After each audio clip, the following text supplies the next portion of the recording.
Hi welcome to UTV.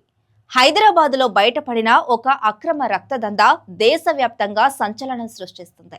ఆసుపత్రుల్లో ప్రాణాలు కాపాడాల్సిన రక్తం పేరుతో జంతువుల రక్తాన్ని నిల్వ చేసి సరఫరా చేస్తున్నారన్న ఆరోపణలు కలకలం రేపుతున్నాయి.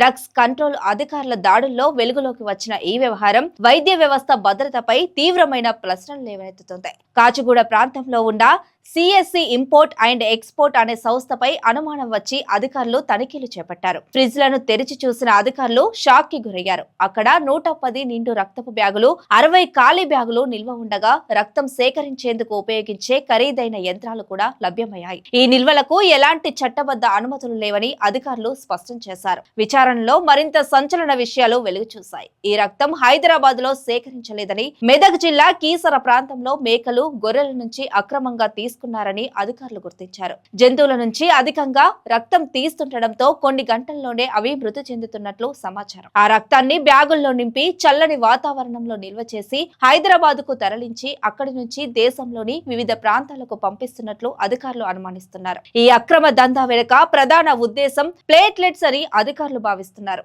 క్యాన్సర్ చికిత్సలు, తీవ్రమైన అనారోగ్య పరిస్థితుల్లో ప్లేట్లెట్స్ కు డిమాండ్ ఎక్కువగా ఉండడంతో మనుషుల రక్తంతో పోలిస్తే తక్కువ ఖర్చుతో జంతు రక్తం నుంచి పొందవచ్చన్న లాభాపేక్షతో ఈ దందా సాగిస్తున్నట్లు సమాచారం. అయితే జంతువుల రక్తాన్ని మనుషులకు ఉపయోగించడం తీవ్ర వైద్య నేరమని నిపుణులు హెచ్చరిస్తున్నారు. డాక్టర్లు చెబుతున్నదేమిటంటే జంతువుల రక్తంలో ఉండే వైరస్లు, బ్యాక్టీరియా మన శరీరంలోకి ప్రవేశిస్తే కొత్త రోగాలు వచ్చే ప్రమాదం ఉందని, దీనివల్ల ప్రాణాంతక పరిస్థితులు తలెత్తే అవకాశం ఉందని పేర్కొంటున్నారు. ఇలాంటి రక్తం ఇప్పటికే ఎన్ని ఆసుపత్రులకు చేరిందనేది ఇప్పుడు అతిపెద్ద ఆందోళనగా మారింది. ఈ కేసులో సంస్థ యజమాని నిరీక్ష్ పరారీలో ఉన్నట్లు అధికారులు తెలిపారు.